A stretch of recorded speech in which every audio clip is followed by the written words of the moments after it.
Muy buenas tardes. ¿Se escucha bien? Bueno, ante todo, gracias, Sol. Como siempre, eres un sol presentando y sobre todo por tu amistad que dura años y lo que nos queda. Al Grupo ECTA por seguir haciendo posible estas jornadas maravillosas de cultura general y que cada vez son más apreciadas porque, por suerte, cada vez se da cuenta la gente que el misterio forma parte de la cultura general, que el misterio nos corresponde a todos y nos corresponde indagarlo, descubrirlo, compartirlo y además disfrutarlo. Así que muchísimas gracias también a todos los que estéis aquí presentes, porque teniendo otras cosas mejores que hacer, habéis preferido perder el tiempo en esta charla. Así que espero no defraudaros, intento aportaros algún dato que os sea significativo. Y dicho lo cual, quiero preguntar si en esta sala hay algún forense. Que levante la mano si se atreve. ¿Algún arqueólogo? Estamos bajos, de profesiones. ¿Algún investigador? Ahí sí, ¿no? Bueno, pues os voy a dar en esta charla, que espero que os resulte atractiva, pero también que compense el precio que habéis pagado, os voy a dar una serie de claves para haceros ricos, para haceros famosos, para intentar descubrir algunas tumbas de personajes ilustres que a día de hoy todavía no están descubiertas y que tendríais pues el honor y el prestigio y la fama que eso supondría. Así que tomar nota, sacar vuestras agendas, vuestras libretas, vuestros móviles, podéis hacer todas las fotos que queráis, porque espero daros pistas suficientes para pasar a la posteridad.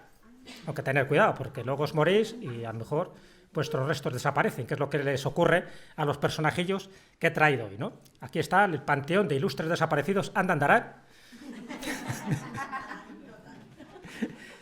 Muchos, como veis, tienen que ver con profesiones nobles como la pintura, la escritura y, por supuesto, pues cualquier rama de la ciencia y gente que aportó muchísimo. Pero, bueno, tenían la costumbre de morirse en Madrid y morirse en Madrid es un sesgo bastante importante para poder desaparecer, y más si eres del siglo de oro. Ahí tenéis varios personajes del siglo de oro, como Quevedo, como Calderón de la Barca, Cervantes, Lope de Vega, etcétera, que tuvieron sus peripecias y todavía algunos, a día de hoy, estamos buscando los restos. He hecho una lista para que veáis un poco, y esto es una lista muy aproximada, de personajes que a día de hoy no tenemos constancia de dónde están sus restos, o si hay restos no tenemos constancia que sean de ellos, exactamente, porque bueno, una cosa es lo que dice la lápida y otra es lo que encontremos ahí. Hoy, por suerte, ya la genética y sobre todo las investigaciones forenses nos permiten dilucidar si el cráneo o el hueso o el fémur de turno corresponde a ese personaje, pero eso lleva bastante tiempo y bastante dinero. Pero bueno, como veis, en la Edad Antigua, ni os cuento, ¿no? Todavía quedan unas cuantas tumbas de faraones por descubrir. Fijaros que en el Valle de los Reyes, el Valle de las Reinas, si habéis estado en Egipto, se ha descubierto muchísimo. Algunas, pues, bien escondidas, pero bueno, siempre hay algún Howard Carter de turno que se encarga de desentrañar los restos de Tutankamón, un faraón de lo más mediocre, que sin embargo es el más conocido, precisamente porque se le encontró intacto, porque a todos los demás les habían expoliado, les habían saqueado, y con razón, porque enterrar a un faraón era enterrarle con sus tesoros, que es un poco una cualidad que tiene ser faraón, ser emperador o ser rey. Por eso siempre se les busca, se les expolia, se rompe la momia, se les trocea en trocitos y luego pasa lo que pasa, que hay que buscarlas. Pero bueno, si alguien quiere ir a Egipto, es verdad que hay muchas expediciones, algunas españolas y muy prestigiosas. Todavía está por encontrar a Imhotep, no era un faraón, pero en fin, era el gran visir, ¿no?, de Djoser, y además dice que se le enterró con un libro donde contenía todos los secretos del universo. O sea que no solo encontrar la momia, sino encontrar ese libro, que estará hecho de papiros, pues sería algo fabuloso, porque te daría un conocimiento infinito, como descifrar la mesa de Salomón, algo parecido. Bueno, pues Nefertiti todavía la estamos buscando. El laberinto de Jaguara, esto es interesantísimo porque es una leyenda que hay, pero si es cierto, desde luego, es para quitarse el sombrero. Lo describe tanto Estrabón como Heródoto, y habla que en el lago Mueris, cerca de allí, estaría este laberinto de Jaguar, que estaría horadado de tumbas, y ni más ni menos que de los 12 primeros reyes de la primera dinastía. No los hemos encontrado todavía, a pesar de que la primera dinastía dicen que era Menes, pero sería la primera dinastía a nivel oficial, en el 3100 a.C. Pero antes de esa primera dinastía hubo predinastías, hubo reyes que estaban considerados descendientes de los dioses, estaban considerados como héroes y como incluso semidioses y hasta los propios dioses. Hay listas, en fin, que te dejan los pelos como escarpias, porque si es verdad, Menes cuando llega, es decir, la dinastía de seres humanos, fueron los últimos. Anteriormente hubo seres de gran calado y de gran linaje. Incluso en algunos casos se han encontrado las tumbas gigantescas que podrían corresponder a este tipo de seres. Pero bueno, eso daría para otra charla y algún día os contaré algunos misterios de Egipto. Así que todavía está por encontrar la tumba de Amenofis I, la de Tutmosis II, la de Semenjara y, por supuesto, como no, la de Marco Antonio y Cleopatra. Ahora os contaré alguna cosilla de eso. Bueno, ahí tenéis una relación. En la Edad Moderna, en fin, los reyes godos, nuestros queridos reyes godos, todavía le estamos buscando. No sé qué habrá sido de ellos, pero bueno, menos mal que por lo menos a Bamba y a Recesvinto les tenemos localizados. El último rey godo, mal llamado el último rey godo, que era Don Rodrigo, también está desaparecido. Ya no digo los dos que le sucedieron, que también es la historia incógnita y que también está en un paradero bastante ignoto. Alarico I, Atila, Almanzor, Gengis Khan. Como veis, la lista es larga, de algunos comentaré. Y en la Edad Moderna, y sobre todo si nos vamos al siglo de oro, que es un siglo apasionante, un siglo de oro que duró más de un siglo, pero bueno, somos así.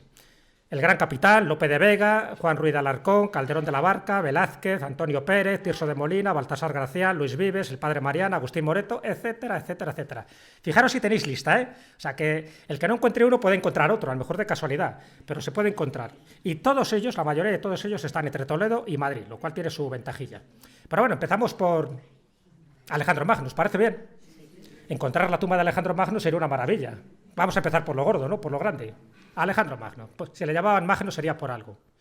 Este hombre muere en el 323, muere en Babilonia, sabéis que conquista un montón de territorio, y allí, pues, unos dicen que muere envenenado, otros dicen que muere de malaria, pero bueno, el hecho es que la palma. Y claro, tienen que llevar sus restos desde Babilonia hasta Alejandría. Y bueno, pues le llevan y ocurre lo que suele ocurrir, que a veces en el traslado siempre hay alguien que se queda con algún gusecillo, algún cartílago, cosillas de estas. Pero bueno, en el caso de Alejandro Magno había que tener mucho cuidado porque los soldados eran bastante escrupulosos de la integridad de su momia. Se sabe que al final es expuesto este cadáver en Alejandría durante bastante tiempo, y cuando digo durante bastante tiempo, acordaros, este muere en el siglo IV a.C. y se mantiene su cadáver expuesto junto con su tumba, la que llaman Soma, una tumba fastuosa, se mantiene hasta el siglo IV después de Cristo, es decir, hasta que el cristianismo se queda como religión oficial y a partir de ahí pasan de ser perseguidos a perseguidores. Y con Alejandro Magno se da una característica muy llamativa. Y la llamativa es lo que dice este historiador que se llama Andrew Michael Chugh o Chag, depende si queremos hacer la pronunciación anglosajona. Escribe un libro que se llama La tumba perdida de Alejandro Magno y da una teoría tan estúpida y tan absurda que yo creo que puede ser cierta. Eso decía Tertuliano, ¿no?, en su época, uno de los padres de la Iglesia. Dice, lo creo porque es absurdo. Bueno, pues lo que dice es que, bueno, después de muchas peripecias, fijaros que la tumba y la momia de Alejandro Magno fue visitada pues por César Augusto, por ejemplo. Augusto, cuando le intenta dar un beso, le rompe la nariz a la momia. O sea, bueno, pero bueno, como era Augusto, cualquiera le decía nada, ¿no? Calígula le roba la túnica, en fin, cada uno que iba por allí, algunos de esos emperadores romanos, primero pues era mostrarle sus honores, pero aparte pues le quitaban alguna cosilla, la coraza, la túnica, alguna cosilla. Y se sabe que estuvo expuesto por lo menos hasta el año 390 después de Cristo, es decir, la época en que al año siguiente Teodosio declara la religión cristiana como oficial, y desde ese momento hay toda una profanación de cualquier cosa que oliera a pagano. Y claro, la tumba y el cadáver, ¿no?, la momia de Alejandro Magno era pagana, estaba claro. Y qué curioso, y aquí viene la teoría de Andrew Chag, que dice que justo ese día de ese año, del 390, es cuando aparece milagrosamente la momia de San Marcos. Desaparece la de Alejandro Magno y aparece la de San Marcos. Ahí tenéis un poco la tumba de la iglesia de San Marcos en Venecia, ¿no?, de la basílica. Y según él, dan el cambiazo. Es decir, para que no fuera profanada la momia de Alejandro Magno, la única forma de preservarlo, lo cual sería bastante ingenioso, inteligente, era hacerla pasar por una momia de un personaje cristiano, ni más ni menos, fijaros, que de San Marcos. Y eso sí, la tumba al final la dejaron hecha cisco, ¿no?, porque la fueron rompiendo en miles de trozos, porque tenía oro, tenía plata, tenía joyas, tenía de todo la tumba, el soma, ¿no?, que llaman, pero a la momia, en principio, la preservaron haciéndola pasar por San Marcos. Luego, con el tiempo, la Edad Media, hay unos mercaderes venecianos que se la llevan pensando que es la momia de San Marcos. Entonces, lo que propone este historiador británico es que algún día se haga un análisis de la momia de San Marcos. Entonces, ¿llevaremos una sorpresa o no? En fin, evidentemente no lo podemos comparar con algún descendiente. San Marcos no tuvo descendientes y los que tuvo Alejandro Magno, pues os podéis imaginar que ya están en otros ámbitos. Pero sí se podría saber la época. A través del carbono 14 tú puedes saber si esa momia es del siglo IV o es del siglo I, ¿no? De San Marcos. Hasta ahora no han dado ningún permiso, yo creo que la Iglesia nunca va a dar permiso, porque siempre que ha dado permiso para hacer alguna prueba, pues ha salido escaldado, y hay varios ejemplos en ese sentido. Pero bueno, lo cuento como una curiosidad. Podría ser que la gente, los cristianos, los católicos que adoran la tumba de San Marcos, a lo mejor están adorando la tumba de Alejandro Magno, lo cual no deja de ser una ironía del destino y hasta tiene su gracia. Hombre, ya, ¿qué pasa con Viriato? Vamos a ir un poco con nuestro pastor lusitano, ¿no? Este líder que tuvo en jaque a los romanos. Pues también, en fin, hay muchísimas teorías. Cuando él muere en el 139 a.C., ya sabéis que le matan al final por una traición. Era el clásico, ¿no? Líder que no había forma de matarle en batalla, entonces al final Roma paga a unos traidores para que le asesinen en su campamento. Y cuando los traidores, una vez que asesinan a Viriato, van a cobrar recompensa, acordaros de la famosa frase de Roma no paga traidores, con lo cual los traidores acaban recibiendo también una muerte bastante indigna. ¿Pero qué pasó con Viriato? Bueno, pues la leyenda y la historia dice que fue incinerado y cuyas cenizas fueron repartidas pues cerca del lugar donde él fue asesinado. Y no solo él, sino que también se hizo una especie de holocausto. El holocausto era cuando mataban a distintas bestias, a distintos animales, para que le acompañaran en el tránsito al más allá. Pero hay una teoría bastante sugerente, que es de Federico Muelas, uno de los grandes poetas de Cuenca, que dice que a lo mejor sus cenizas se esparcieron en el Tormo Alto, en la ciudad encantada de Cuenca, ¿no? Es una leyenda muy romántica, pero bueno, yo cada vez que visito la ciudad encantada, miro este tormo y hago un saludo a Viriato por si acaso está allí. De hecho, hay una teoría muy significativa que es en esta novela de Santiago López de Hoyo, que os la recomiendo porque él habla un poco de distintas hipótesis que se podían haber elaborado alrededor de la tumba de Viriato y dice que a lo mejor la tumba me refiero con las cenizas, porque él se sabe que fue incinerado porque era el rito lusitano que había en aquella época. En la época prerromana lo que se hacía era incinerar los cadáveres porque ascendían mucho más rápidamente al suelo. Luego la inhumación llegó posteriormente. Entonces da una serie de teorías bastante significativas, así que os recomiendo porque siempre me gusta recomendar literatura para daros trabajo sobre todo y para que sigáis con los deberes. Pero, y esto es una sorpresa que me encontré, en fin, en estas rutas que hago yo por la España mágica, por la España trascendental, me encontré que en este pueblo de Cáceres, en Santa Cruz de la Sierra, hay una lápida que además tienen allí, en la Plaza España, o sea, que es muy visible, bueno, muy visible para el que, el ojo avizor, para el que no se da cuenta pasa desapercibida. Y allí dice que está la lápida de Viriato, en fin, no exactamente su tumba, pero sí la lápida. Y bueno, pues es cierto, esta es una foto mía, y en esa lápida dice, Viriato, hijo de Tacino, aquí yace, que la tierra te sea leve, que era un poco el responso que solían poner en las lápidas romanas, a pesar de que no era romano. ¿Sería este Viriato? ¿Había otros Viriatos? ¿Quién lo sabe? Pero bueno, podría ser significativo que al final esas lápidas de distintos Viriatos pues fueran a parar a distintos lugares y esta además está colocada como si fuera mampostería, o sea que no es que esté colocada ahí, como veis, de una forma privilegiada, sino que se colocó porque es la primera piedra que encontraron y dije, pues esta de Viriato, y taparon un hueco. Usamos así, reutilizamos todo. ¿Y qué pasa con Marco Antonio y Cleopatra? Estos dos grandes amantes que tuvieron un amor tórrido, apasionado y que no les ocurre otra cosa que suicidarse. Bueno, si no se hubieran suicidado, los hubieran matado y además de mala manera. Así que decidieron suicidarse y la duda está, a día de hoy, que dónde están sus tumbas. Porque imaginaros cuando fueron enterrados y para que no fueran profanados, ¿no?, por las tropas romanas, ¿dónde estarían enterrados? Bueno, pues se sigue buscando, hay arqueólogos que están en esa línea y la última teoría, la más verosímil, la más plausible, es que estarían ahí muy cerca de Alejandría, porque evidentemente su palacio lo tenían en Alejandría, y sería en Taposiris Magna. Se ha descubierto, parte de ese palacio está bajo agua, por eso es más complicado, ¿no?, las prospecciones arqueológicas, pero se supone que ahí está y que en algún momento pues nos darán la noticia. Bueno, han dado la noticia falsa varias veces, sobre todo en verano. Esto es lo que se llaman culebrones de verano. Siempre dice, ha aparecido la tumba de Cleopatra, luego miras y dices que no. O la de Nefertiti, ni te cuento, la de Nefertiti lo dijeron hace poco, dijeron que en la famosa tumba, ¿no?, de Tutankamón, en fin, hay una pared que dice que era falsa, que había una especie de habitación secreta y que dentro podría estar enterrada Nefertiti. Bueno, pues al final, habitación secreta hay, pero parece que la momia de Nefertiti sigue sin aparecer. Pero estas noticias siempre aparecen en el verano porque era la clave de Zahi Hawass. Zahi Hawass, ya sabéis que era el superintendente de antigüedades egipcias hasta que le destronaron, y él siempre sacaba estas noticias con pildoritas en momentos claves. ¿Cuál era un momento clave? En verano, para fomentar el turismo a Egipto, ¿no? Luego ibas allí y no encontrabas la tumba, pero daba igual. Estaba ya hecho el reclamo publicitario. Bueno, si nos vamos a los Reyes Godos, ya sabéis que los Reyes Godos fue una dinastía importantísima en España, a pesar de que no es demasiado conocida y a pesar de que muchos no conocéis la lista de los Reyes Godos. Es una pena, ¿no? Yo no sé cómo podéis acostar sin conocer la lista de los Reyes Godos, con los nombres tan bonitos que tienen. De hecho, con mi amigo Daniel Gómez Aragonés tenemos devoción hacia uno de los Reyes Godos menos conocido, porque si decimos, a ver, decidme un rey godo, a ver, al azar, decidme uno. O sea, siempre sale Leovigildo, Recaredo, los de siempre, Rodrigo. Además no tiene gracia porque lo acabo de citar yo antes, o Bamba. Que por cierto hay una población en Valladolid que se llama Bamba, que es la única población en España que tiene la W, y además que está dedicada a Bamba y que tiene un osario prodigioso. Si os interesa la España mágica y queréis ver un osario que os pone los pelos como escarpias, ir a la iglesia de Bamba.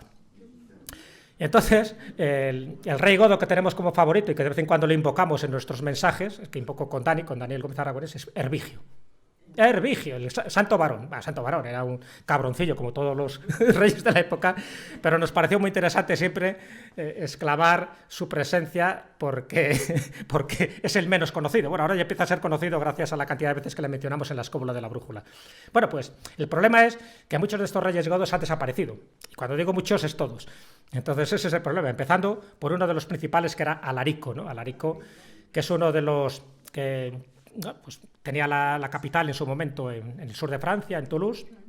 Cuando él muere, al final es enterrado, y os podéis imaginar, uno de estos reyes godos, ¿no?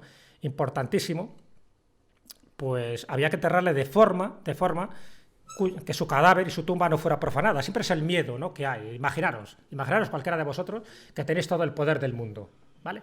Que tenéis dinero, que tenéis ese poder de decidir la vida y la muerte, que podéis comprar cualquier cosa, hacer el capricho que queráis, lo que queráis, ¿vale? Entonces sí, hay dos miedos siempre, ¿de acuerdo? El primer miedo es a que vas a morir, y vas a morir como cualquier vasallo, cualquier soldado raso. Entonces eso les da pavor, porque dice, hombre, yo que tengo el poder, yo que puedo hacer lo que me da la gana, voy a morir también como este sinvergüenza que tengo aquí al lado. Pues sí, vas a morir. Segundo miedo, bueno, vale, aceptan que vas a morir, ¿vale? Creerán en el más allá. De hecho, todas las culturas y todos los pueblos de la antigüedad creían en ese más allá, pero tenían miedo a que su cuerpo fuera profanado, porque siempre hay una creencia muy, muy vestida de superstición, que si te roban el cuerpo, te lo destrozan, pues el tránsito no será igual hacia el más allá, o por lo menos no descansarás de igual manera. Por eso hay que preservar el cuerpo. ¿Cómo? Embalsamándolo, aquellos que podían, evidentemente, como eran los faraones, o si no, intentando enterrarlo en algún lugar que nunca se ha encontrado, porque no solo se enterraba el cuerpo de Alarico, sino que se enterraba con su espada. La espada era también fundamental, de hecho tenía nombre.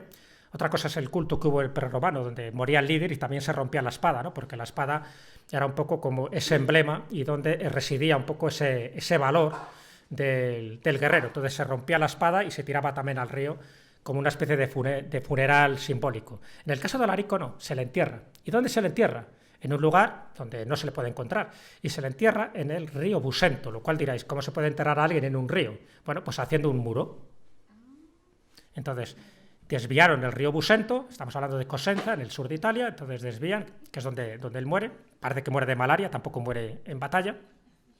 Y cuando muere en el año 410, se levanta un muro, se desvía temporalmente el curso del agua del río Busento y se le entierra. Y luego se hacen dos cosas. Se quita el muro para que el río vuelva a transitar por allí, con lo cual es muy difícil saber por dónde está, y aquellos que sabían dónde estaba el cadáver se lo liquidan. No dejaron huellas, evidentemente. Pero eso de una forma muy sistemática, ¿no? Los que lo sabían, primero matan a los obreros, y los que lo sabían, los generales que lo saben, ellos de forma voluntaria decidieron autoinmolarse. Esos eran guerreros, eran fieles hasta la muerte. Si seguimos con los reyes godos, bueno, pues en el año 1845 en la catedral en la catedral de Toledo, donde están actualmente, pero antes estaban en la basílica, en la iglesia de Santa Leocadia, que era la patrona y es la patrona de Toledo. Y bueno, pues distintos avatares históricos, como os podéis imaginar, pues esos huesos, muchos desaparecieron, fueron expoliados, etcétera, etcétera, pero sí apareció una arqueta donde aparecían estos nombres, Recesvinto y Bamba. Bamba murió en Pampliega, por cierto, en Pampliega, que es un pueblecito de Burgos, está reclamando los huesos de Bamba. En la Catedral de Toledo dice que si quieren bailar la bamba, no se lo van a devolver. No se lo van a devolver tan fácilmente. Pero sí es bueno que al final, con estas remodelaciones, porque la antigua iglesia de Santa Locadia, que estaba al lado del Alcázar, cuando el Alcázar es destruido prácticamente durante la Guerra Civil, también desaparece la cripta de Santa Locadia, y al final esos huesos, y muchos de los que había allí en Santa Locadia, han desaparecido. Pero estos fueron rescatados anteriormente, ya digo, en 1845, y actualmente pues están en una de las capillas de la Catedral de Toledo. Incluso existen malas voces, siempre hay gente muy criticona que dice que a lo mejor no son los huesos de Bamba y Recesvinto. No los han vuelto a sacar, por si acaso, y lo que queda ahí, porque claro, en esta especie de arcón, si están juntos, están muy juntitos, están muy unidos. Pero yo sí creo que pueden ser los huesos de ellos, y bueno, pues quedan muy poco de esos reyes godos que durante más de 2 siglos, estuvieron haciendo de las suyas dentro de la historia de España. Y lo mismo pasa un poco pues con Don Rodericus Res, ¿no? Don Rodrigo, el rey felón, el rey que al final, según toda la historia y toda la leyenda, pues fue el que propició que entraran los musulmanes en el 711, la batalla de Guadalete, y tras la batalla de Guadalete se pierde el rastro de Rodrigo, ¿no? Es lo que suele pasar, es la ley del karma. Cuando la lías, pues la lías, ¿no? Entonces, que se lo digan a doña Florinda y a don Julián, ¿no? Que era su padre, y entonces dicen que fue el que promovió que hubiera esa pequeña invasión. En un principio no se pensaba que iban a invadir España, pero bueno, los partidarios de Bitiza, porque Rodrigo y Bitiza por entonces se llevaban bastante mal, los partidarios de Bitiza pensaban que con la ayuda de los bereberes pues ausentaría, ¿no? Y sobre todo conseguirían el trono de don Rodrigo, y lo que hicieron fue quedarse. Cuando vieron los musulmanes que esto era un sin Dios, que aquí se llevaban mal entre ellos, pues al final se acabaron quedando.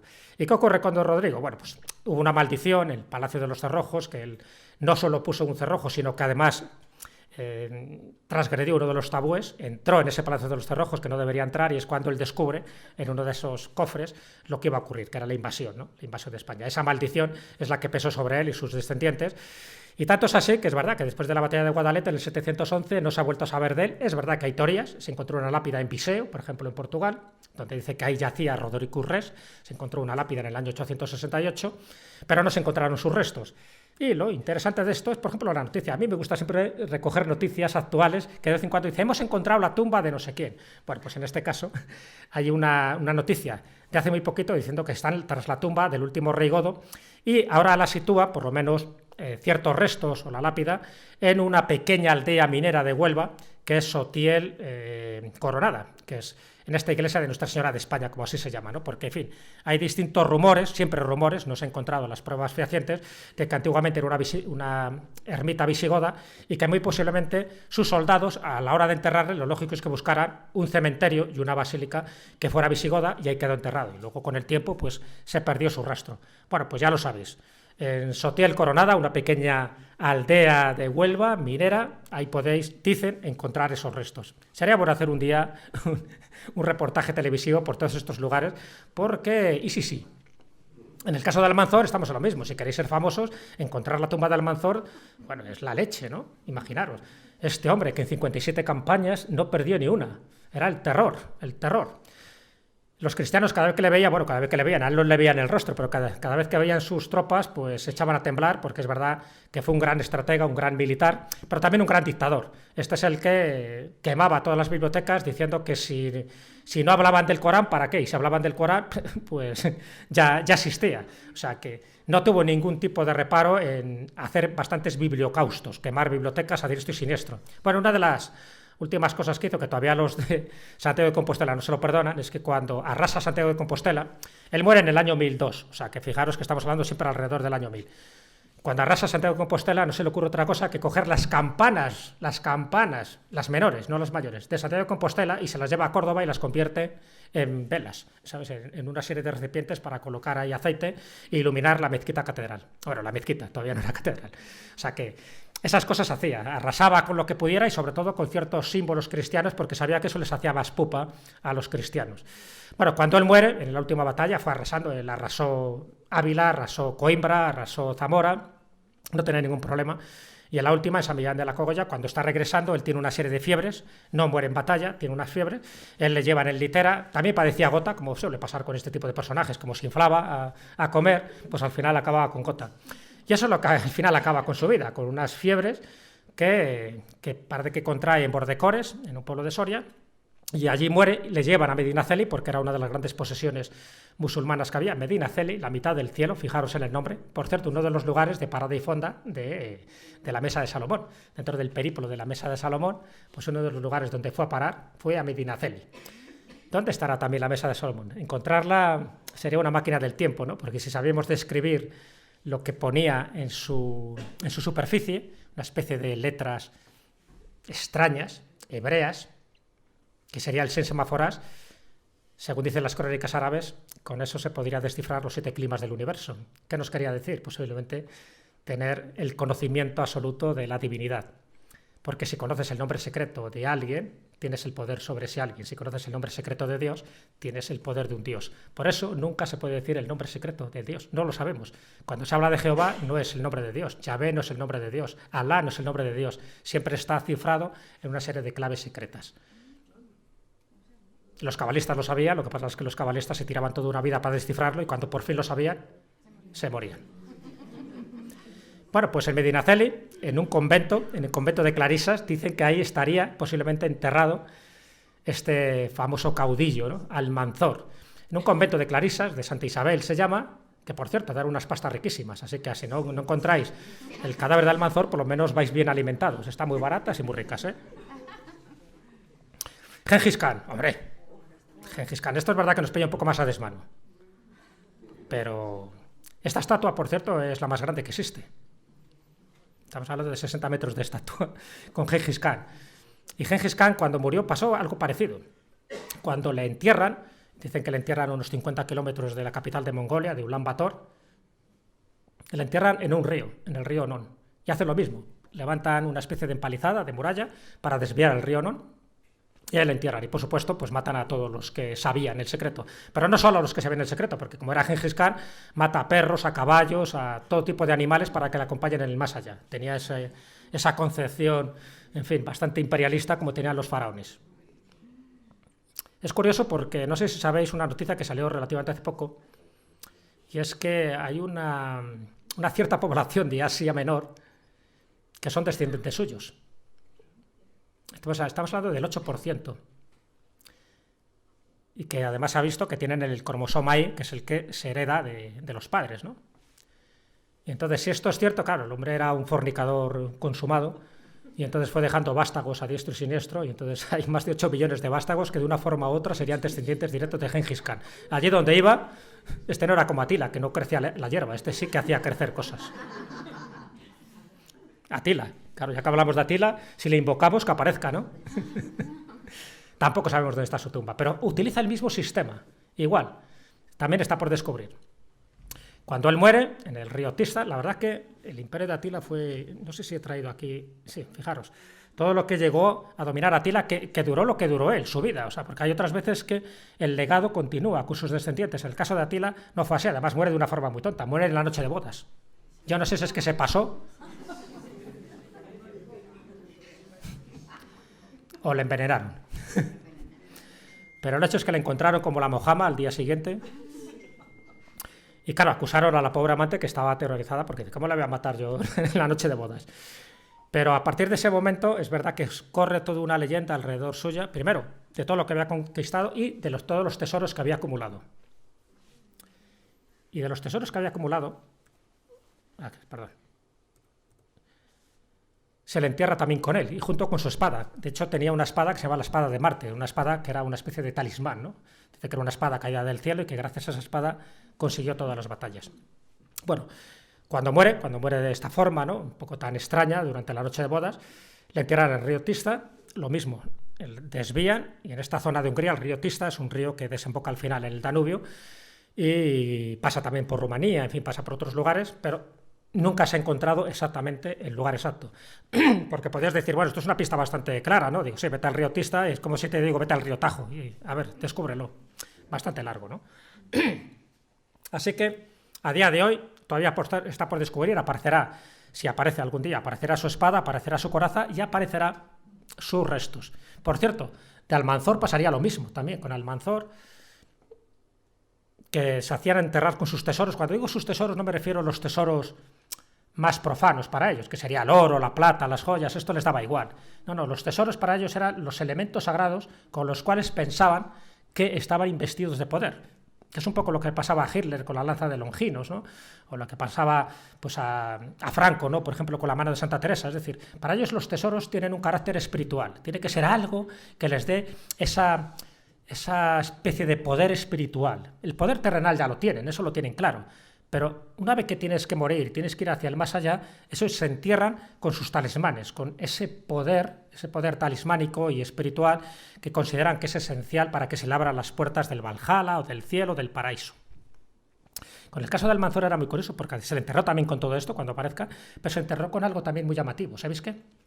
En todas las batallas que él consiguió y que ganó, 57 ni más ni menos, él siempre, todo el polvillo ese que acumulaba en la batalla, el polvillo que se acumulaba, por ejemplo, en sus vestidos y en sus botas, por cierto, iba siempre vestido de rojo para que le distinguieran bien, pero para que le distinguen bien no los enemigos, sino sus soldados, ¿no? Pues todo ese polvillo, cada vez que terminaba una de estas racias, de estas aventuras, de estas expediciones, de estas batallas, lo depositaba en un saquito, con la idea de que cuando él muriera, todo ese polvo, toda esa tierra acumulada a lo largo de todas esas batallas, se enterraran con él. Era como una especie de recuerdo, de objeto, ¿no? Que le servía un poco para saber, tanto él como sus hombres, que había triunfado sobre la tierra, sobre los territorios, pero que esa tierra le iba a acompañar también hacia el más allá. Bueno, pues siempre cada uno tenía sus manías, y en el caso de Atila, sin ninguna duda, con esa espada de Marte, que si algún día la podemos encontrar, pues posiblemente sea una espada de origen meteorítico, que es un poco lo que se pensaba que eran regalos de los dioses. De hecho, con Tutankamón, sabéis que se ha encontrado también una daga que dicen que es de acero inoxidable, y no es de acero inoxidable. Si vais al museo donde están depositadas las piezas de Tutankamón, se ha descubierto que esa daga está hecha con un meteorito, pero férrico, ¿no? De los que tienen metal, y por eso no se oxida, porque no es un hierro terrenal, por decirlo así, sino celeste. Y esa fue la explicación, pero que es algo que se descubrió relativamente hace poco. Bueno, ahí tenéis todo el imperio de Atila. Y, hombre, ya nos volvemos un poco para España con nuestros personajes más carismáticos, más queridos. Acordaros que Gonzalo Ferrante de Córdoba, el gran capitán, tuvo, en fin, pues una de la influencia tremenda. Fue el jefe, ¿no? El capitán general, tanto de las tropas de Aragón, de Castilla. Fue el que restauró todo el ejército, y que fue el que creó la semilla de los tercios de Flandes, lo que luego serían los tercios de Flandes, uno de los mejores ejércitos que había en el planeta. Por eso España ha ganado tantas y tantas batallas, y también las que ganó él, ¿no? Porque él estuvo en las guerras de Granada, también luego estuvo en las guerras de Italia, en fin, en las de Gariñola, y bastantes batallas en las que siempre él ganó gracias a una estrategia donde dio mucho más importancia a la infantería que a la artillería, que es lo que se hacía entonces en aquella época. Bueno, el hecho es que cuando él muere, al final, bueno, le hacen alcalde de Loja con una especie de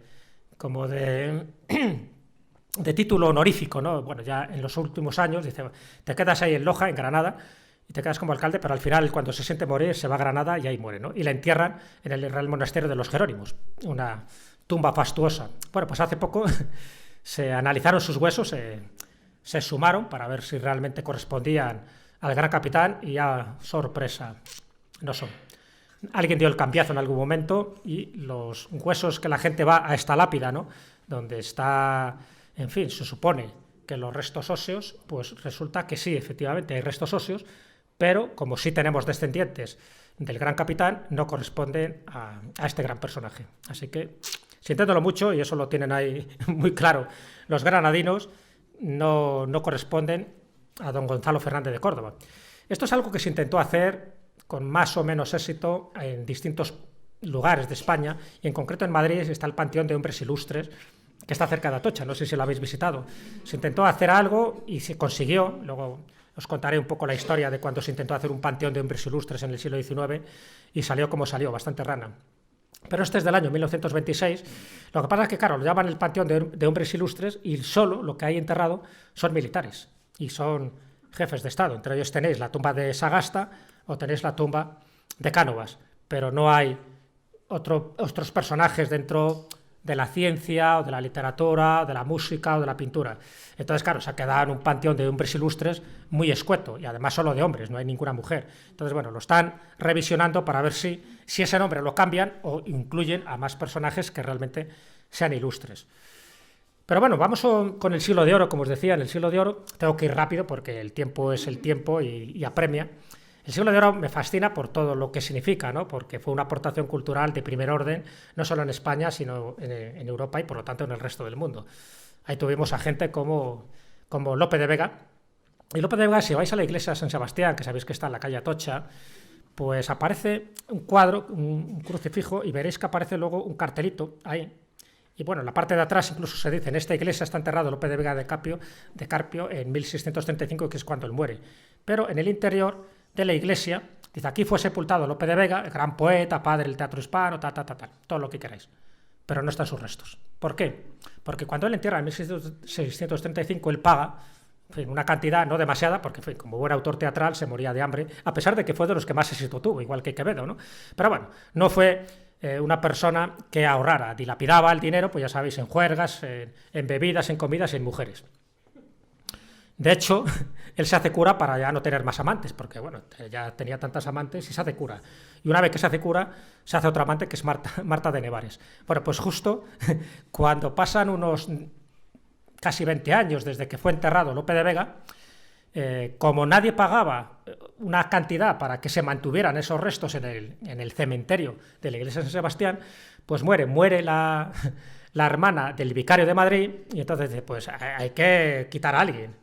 Y entonces, pues, ¿a qué quitamos? A Lope de Vega. Que Lope de Vega caía bien y caía mal, o sea, tenía a sus enemigos. Y dice, vas a quitar a Lope de Vega, que era un mujeriego, encima se hace sacerdote, se lía con Marta de Nevares, así que al osario común, y le meten un osario común. Y en ese osario común iba Marta de Nevares también, iban muchísimos más huesos de las mondas que se hacían, que se llamaban mondas, y también iba la de Ruiz de Alarcón, que fue su archienemigo. A Ruiz de Alarcón le puso a caer de un burro, ¿no? Al pobre hombre. Y también que los guiños del destino están en esa fosa común. Así que en algún lugar de ese cementerio, que ahora es una herboristería, por cierto, que está al inicio de la calle Huertas, ahí está enterrado Lope de Vega, junto con Marta de Nevares y junto con Ruiz de Alarcón.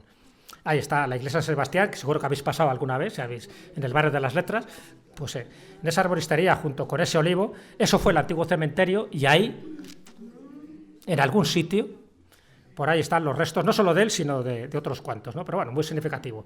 En el caso de Cervantes, bueno, dentro del mundo literario del siglo de oro, ya sabéis, en este convento, si seguimos haciendo esa ruta literaria, yo he hecho alguna vez la ruta con algunos amigos contándole pues las peripecias que hay en distintas calles, en fin, los carteles, las historias, los muertitos, ¿no? Que todavía quieren contar su historia de una forma mucho más verídica que como lo han contado los historiadores, pues nos encontramos con el convento de las Trinitarias Descalzas. Y ahí está enterrado Cervantes. Ya sabéis que hace poco, en fin, se hizo la operación Cervantes, gracias también a Francisco Echevarría, uno de nuestros mejores forenses, y al final se dio cuenta que efectivamente había una tumba, una especie de osario común, donde estaba Cervantes, donde estaba Catalina de Salazar, su esposa, y donde había otras 17 personas más. Pero con total seguridad se sabe que Cervantes, por una serie de características en la osamenta, porque ya sabéis que le llamaba el maco de Lepanto, por algo, porque tenía uno de los brazos bastante inhabilitados, se sabe que dentro de esos huesos, uno de ellos corresponde a Cervantes. Y que ahí está. ¿Y por qué está enterrado ahí, en el convento de las Trinitarias Descalzas? ¿Alguien lo sabe? ¿Por qué ahí? Pues no tiene mucho sentido. Lo lógico es que lo enterraran en alguna iglesia de Madrid, ¿no? ¿Por qué ahí? Porque fueron los trinitarios los que pagaron el rescate. Sabéis que él estuvo durante 5 años en una cárcel de Argel, que las pasó muy mal, porque se intentó escapar 4 veces, y al final ya la quinta le dijeron, tú aquí me parece que no has venido a escaparte, porque siempre le pillaban, y por supuesto cada vez que le pillaban pues era una pena muchísimo mayor. Pero al final pagaron esos 500 ducados, le liberaron, y en agradecimiento precisamente por no solo lo pagaron los trinitarios, sino también sus hermanas, pues también consiguieron una suma de dinero lo suficiente como para rescatarle, menos mal, porque si no nos hubiéramos quedado sin el Quijote. Y entonces en agradecimiento él quiso que fuera enterrado ahí, porque bueno, ya tenía un cierto prestigio, menos que Lope de Vega, pero tenía un prestigio. Y ahí sigue, y ahora se sabe, pero lo curioso es que cuando en la lápida, si habéis entrado, os recomiendo que vayáis, porque hay horas de visita, para ver este convento. Entonces hay una especie de lápida que han puesto y donde dice, aquí yace Miguel de Cervantes, te pone las fechas. Por cierto, ¿cuándo murió Miguel de Cervantes? El año está claro, en 1616, pero ¿qué día? Muchos diréis que el 23 de abril, porque es el del libro, ¿no? Dice que el 23 de abril es cuando muere William Shakespeare, ¿vale? De 1616 es cuando muere Miguel de Cervantes. También murió Garcilaso de la Vega y el pobre hombre nadie se acuerda de él. Y también. Pero es que no, ninguno murió el 23 de abril. Cervantes murió el 22. Cuando se le entierra es el 23, pero él murió el 22. Y en el caso de Shakespeare, que todavía no se había aplicado el calendario gregoriano, en Inglaterra son muy suyos, siempre quieren ir a la contra, pues en el calendario nuestro, en el calendario, si pasamos el calendario juliano, el gregoriano, sería el 4 de mayo, cuando realmente murió William Shakespeare. Pero bueno, pelillos a la mar. El 23 de abril vamos a consentir, que es el día del libro, y se acabó. Entonces, esto, fijaros que esto lo pone, esta lápida, lo pone ni más ni menos que la Real Academia de la Lengua. Entonces ponen un trocito de uno de los versos de los trabajos de Persiles y Sigismunda. El tiempo es breve, las ansias crecen, las esperanzas menguan, y con todo esto llevo la vida sobre el deseo que tengo de vivir. Vale. Y luego ponen la cita. Y la cita que ponen de la obra está mal. Si es que está mal. Si es que la obra se llama Los trabajos de Persiles y Sigismunda. Sigismunda. Y ahí he puesto el libro original. Y sin embargo ponen Sigismunda. Hombre, que esto lo haga la Real Academia. En fin. Pero bueno. Hacer que no habéis visto nada. Y pelillos a la mar. Pero tiene su delito, ¿eh? Que pongan mal la obra. Hombre, que Quevedo, ¿qué pasa? ¿Le hemos encontrado o no le hemos encontrado a Quevedo? Ya sabéis que este hombre era feo de narices, tenía una cojera y un mal genio, pero ese genio también, a nivel literario, era muy bueno. Y no hacía falta decir lo que le pasó al pobre Góngora, ¿no? Que le amargó la vida hasta el final, hasta que se murió de asco en Córdoba. Pero Quevedo, que también sufrió destierros, porque también como tenía una lengua muy afilada, pues le pasaba lo que le pasaba, igual que le pasó a Lope de Vega, ¿no? Pero cuando Quevedo muere, al final él muere, estuvo bastante tiempo en la Torre de Juan Abad, estuvo en distintos lugares y al final acaba en Villanueva de los Infantes, en Ciudad Real, donde él muere. Y durante tiempo, pues efectivamente se supieron todos los conciudadanos dónde estaban sus restos, hasta el punto de que cuando se crea ese panteón de hombres ilustres que estuvo en la iglesia de San Francisco el Grande, en Madrid, algo que se lleva a cabo en 1869, es decir, un año después de la Revolución de la Gloriosa, cuando Isabel II se tuvo que ir por patas. Bueno, pues en ese año es cuando se crea ese panteón. ¿Y qué hacen? Pues que van recogiendo a hombres ilustres de distintas partes de España, entre ellos a Quevedo, que estaba en Villanueva de los Infantes, y se lo traen. El problema del panteón de los hombres ilustres que estuvo en San Francisco el Grande es que solo dura 5 años. Es decir, por distintas razones, al final dicen, no, esto no puede ser aquí, y se devuelven los restos. Y cuando se devuelven los restos de muchos de ellos, entre ellos de Calderón de la Barca, se van perdiendo por el camino. Y con los de Quevedo, pues casi. Pero al final sí que se hizo una prospección en la iglesia de San Andrés Apóstol, y al final sí que se encontraron los restos. ¿Y por qué se sabe que son los restos? Precisamente por el fémur. Como se sabía que padecía de una cojera, ese fémur que tenía, en fin, una serie de anomalías óseas, se supo que era el de él, ¿no? Lo que no se encontraron fue las espuelas de oro, porque, y tampoco el cráneo, la calavera de Quevedo no está en este arcón. Y las espuelas de oro, que es lo que le dieron cuando le nombran caballero de la Orden de Santiago, y sabéis que ser caballero de la Orden de Santiago era uno de los máximos prestigios que te podían dar. Lo mismo le pasó a Velázquez, que cuando se lo dan, se va a las Meninas directamente, que ya las había pintado, y entonces se va a las Meninas y en su uniforme, por decirlo así, pinta la Cruz de Santiago para decir, yo también he sido caballero de la Cruz de Santiago. Bueno, pues con las espuelas de oro pasó lo mismo. Cuando le entierran en Villanueva de los Infantes, hubo un tal don Diego, un jovencillo descerebrado, que abre la tumba y se lleva las espuelas de oro. Y luego no se le ocurre otra cosa que exhibirlas en una corrida de toros. Entonces, bueno, pues al final dicen que el espíritu de Quevedo hizo que tuviera una cornada y que este don Diego acabara maltrecho. Pues ahora, hoy, por suerte, parece que los restos de Quevedo están localizados después de pasar por distintas penalidades y distintas penurias. Ahí la tenéis, el arcón. Y lo mismo pasa con Velázquez. Sabéis que se hizo también una prospección en la Plaza de Ramales. La Plaza de Ramales existe a partir de 1809, que es cuando José I, el hermano de Napoleón, cuando se convierte en rey de España, ya sabéis que le llaman Pepe Plazuelas. Pepe Botella no tanto, porque no bebía, el tío era astemio, pero Pepe Plazuelas sí, le gustaba hacer plazas.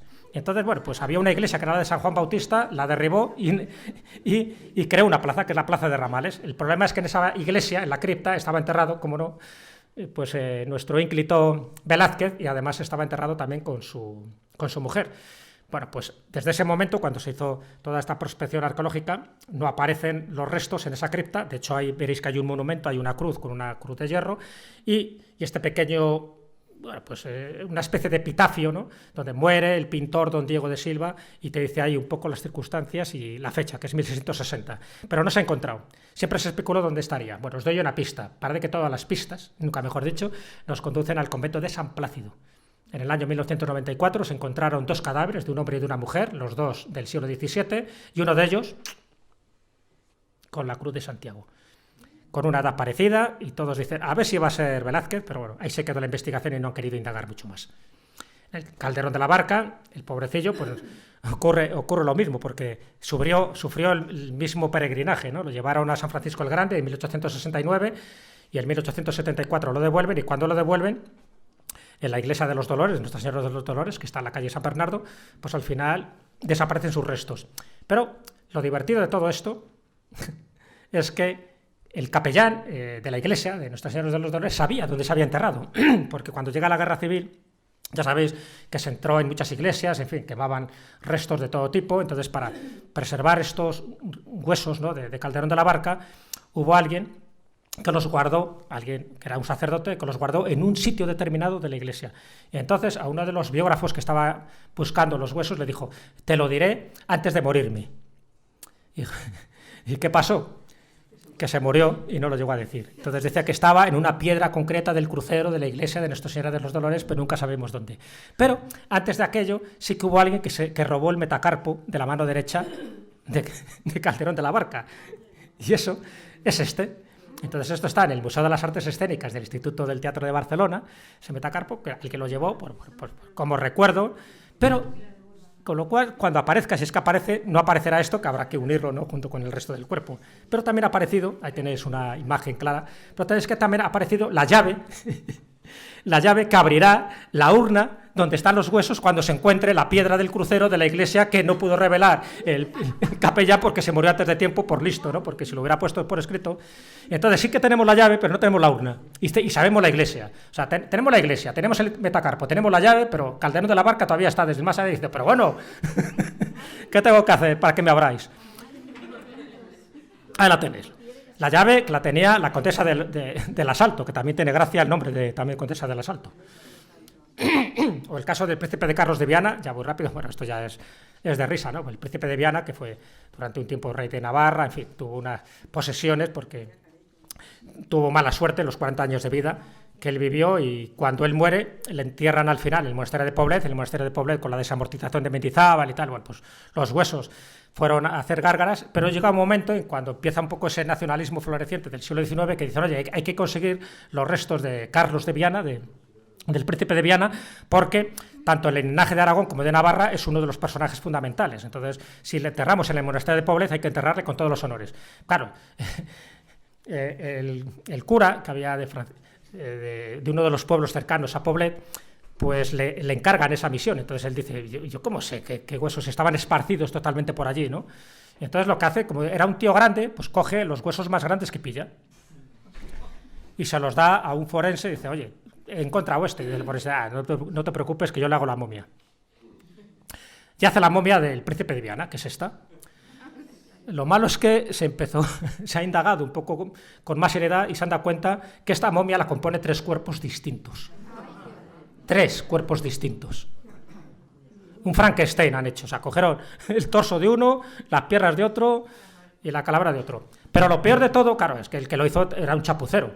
Porque, a ver, nosotros sabéis que tenemos una serie de vértebras lumbares, ¿no? ¿Y sabéis cuántas vértebras lumbares tenemos? 5, no hay más. O sea, cualquier ser humano, salvo que alguno sea extraterrestre, tiene 5 vértebras lumbares. Bueno, pues la momia del príncipe de Viana tiene 8. Y además se notan los cortes con la sierra. Ahí la tenéis, pobrecillo. O las famosas cabezas, ¿no? En fin, yo he puesto ahí como pollo sin cabeza o cómo ir de cráneo, porque, por desgracia, el cráneo del padre Mariana, que está enterrado en la iglesia de San Ildefonso, en Toledo, no se ha encontrado, alguien se lo llevó. También por entonces, igual que pasa con el cráneo de Descartes, que es el que está al lado, existía la frenología. ¿Habéis oído hablar de la frenología? que era una pseudociencia que se puso de moda en el año 1800 gracias a Franz Joseph Gall, que pensaba que por el cráneo, y fijaros el que tenéis al lado, por el cráneo se puede saber las características homicidas. Y también las características en su personalidad, si es un buen hombre, una buena mujer, es un asesino nato. Y esto César el Lombroso lo dijo. Fijaros en el cráneo del que tenéis al lado. Entonces, se puso muy de moda que los personajes famosos en el cráneo tenían que estar las características de su genialidad. Entonces, bueno, pues cuando moría alguien, se iba al cementerio, se robaba el cráneo y se colocaba, ¿no? Porque se pensaba que era una especie de talismán. Bueno, lo pasó con Descartes también, cuando muere en 1650, ya sabéis que murió en Estocolmo, ahí la reina Cristina le llevó y se murió de una pulmonía. Él vivía tranquilamente en Holanda y duró 8 meses y dicen que murió envenenado y justo cuando muere, cuando le trasladan los restos a Francia, lo trasladan sin el cráneo. Y el cráneo pasó por distintos avatares, dice que lo tenía Bercelius, lo tuvo Cuvier y al final aparece en el Museo del Hombre de Madrid, de París. ¿Será el de Descartes? Posiblemente. Por eso mismo ha pasado también con el de Goya, sabéis que la calavera de Goya no sabemos dónde está. Y el caso de Petrarca también es más divertido, porque el caso de Petrarca, el cráneo que se exhibe de Petrarca se ha descubierto que es de una mujer. No sabemos si era el primer... No estamos hablando de un cambiazo chapucero, porque Petrarca muere en el siglo XIV, pero sin embargo el cráneo es del siglo XIII, con lo cual es que hay un siglo de diferencia y encima es de una mujer. Pero bueno, el cráneo que está en Arqua, en Italia, que sepáis que no es de Petrarca. Y bueno, ¿y dónde están los conquistadores? Pues evidentemente nunca vamos a encontrar los de Núñez de Balboa, ni de Hernando de Soto, ni de Juan Sebastián Elcano, ni de Francisco Orellana, porque estos conquistadores tenían la mala fortuna de morir donde morían, y evidentemente pues allí ya no había forma de repatriarlos, y allí estarán, si es que están en algún lugar, ¿no? Pero bueno, os recomiendo el libro de Juan Antonio Cebrián, donde habla de muchos de ellos, y donde también se habla de las peripecias post-morte que tuvieron algunos de ellos, entre ellos, por ejemplo, la tumba de Pizarro, que estaría en la Catedral de Lima. Sería largo para hablar de Pizarro, pero que sepáis que durante más de un siglo la tumba siempre ha estado un poco en una de las capillas de la Catedral de Lima, pero la momia que se exhibía supuestamente de Pizarro no era la de Pizarro, era de un fraile anónimo que alguien la cogió y la colocó allí, ¿no? Y además se sabe que la calavera siempre se extrajo de allí, ¿no? Cuando le muere asesinado por Almagro, en fin, la calavera también desaparece. Y la calavera se encontró en un recipiente, en una especie de urna separada. Por lo tanto, aquel ser que reverenciaban como Pizarro nunca llegó a ser Pizarro. Sin embargo, el que aparece ahora sí sería. Estos son los huesos y las distintas reconstrucciones que se han hecho. Incluso existe una reconstrucción del rostro. ¿Queréis saber cómo era Pizarro realmente? Porque tenemos, como se ha encontrado por fin su calavera, sabemos los rasgos que tenía. ¿Qué pensáis? ¿Cómo lo imagináis? Imaginaros un momentito antes de poner la imagen.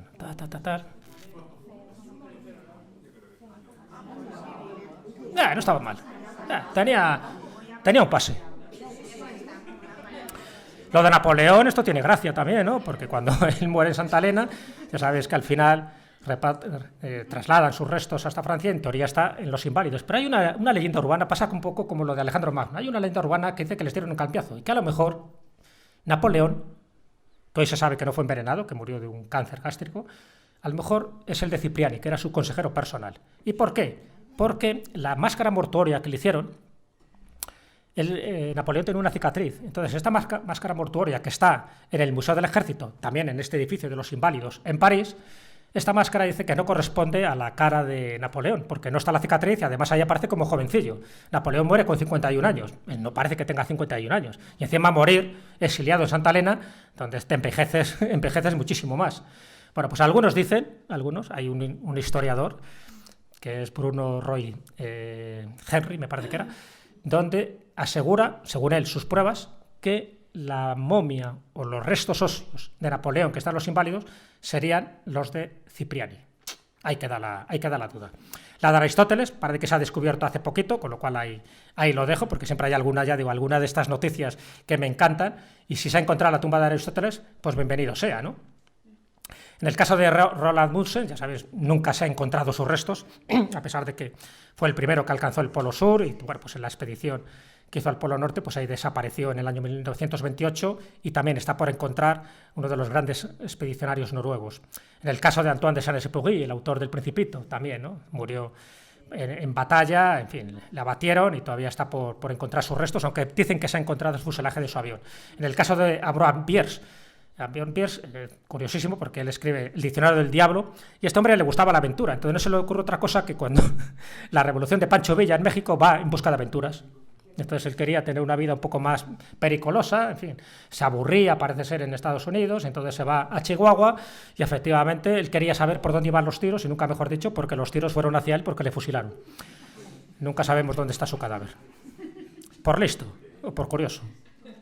En el caso de Amelia Earhart, una mujer apasionante, ¿no? En fin, le ha dedicado un cronovisor en su historia, y es una mujer grandiosa en todos los ámbitos. Pero bueno, desapareció en una de esas expediciones que hizo precisamente por intentar dar la vuelta al mundo, desapareció, y hace poco apareció también la noticia, ya sabéis que siempre me gusta estar al día, esta noticia que apareció en El País el 5 de febrero del 2024, donde dice: una empresa de exploración submarina asegura haber localizado los restos del avión de la pionera Amelia Earhart, desaparecido en el año 37, en las aguas del Pacífico, con lo cual, si ha aparecido el avión, se supone que estará ella y el de su acompañante, porque iba también con un acompañante.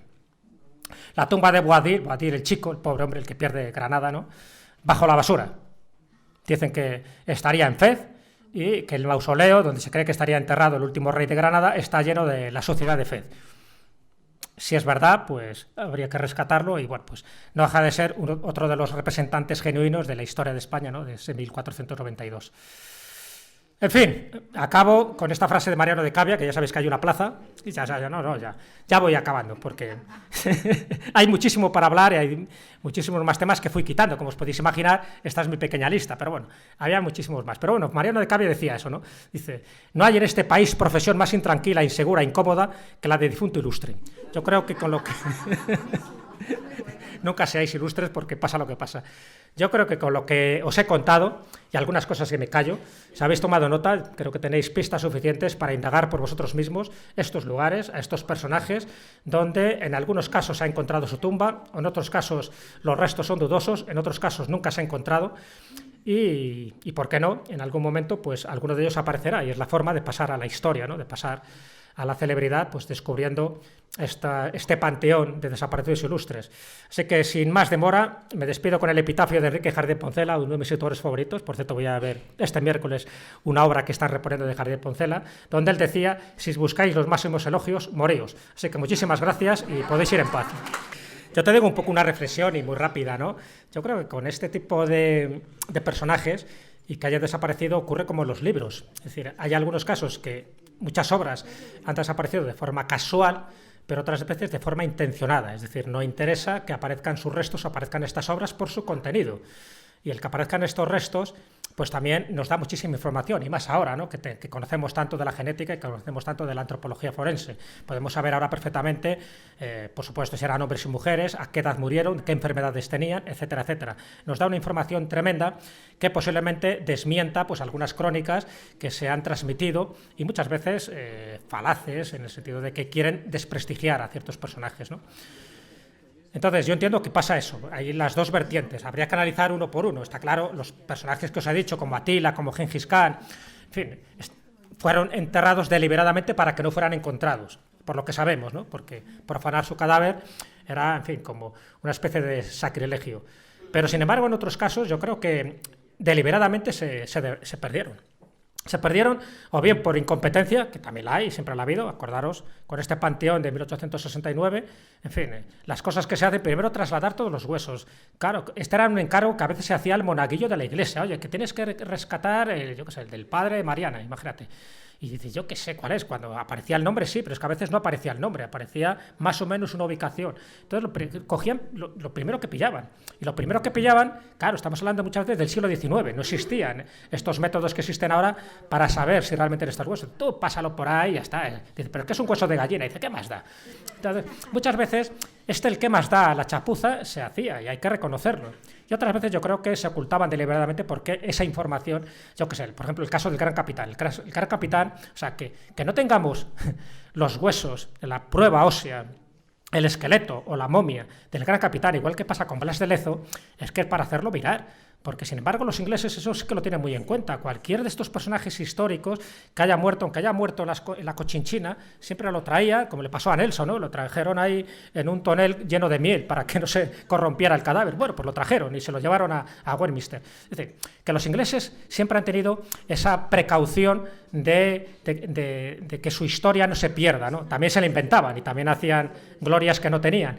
Pero en España, sin embargo, hemos sido más dejados para este tipo de cosas. Y claro, el ser tan dejado y a veces ser tan chapuceros, pues ocasiona lo que ocasiona, ¿no? Y con estos personajes del siglo de oro, que estamos hablando del siglo de oro, que estamos hablando del siglo XVII, que no estamos hablando de hace 2000 o 3000 años, y que se hayan perdido muchísimos de ellos por estas fosas comunes o por no tener el criterio lógico de preservar los restos de gente famosa, porque ya era gente famosa en aquel momento, pues yo entiendo de que hay muchas cosas ahí que habría que analizar. Pero también pasa con las obras, ¿no? Porque hay obras que se convierten en malditas, porque hay obras que han desaparecido, pues muchas veces porque se hacía adrede. Y una de las razones principales del bibliocausto de la Biblioteca de Alejandría o la de Córdoba, por ejemplo, viene por ahí. Porque si tú no conoces gran parte de la historia, sirve muy bien para que tú puedas manipular a la gente con otra historia que te estás inventando. Y con eso, como ves, no hemos inventado nada. A día de hoy todavía lo seguimos haciendo.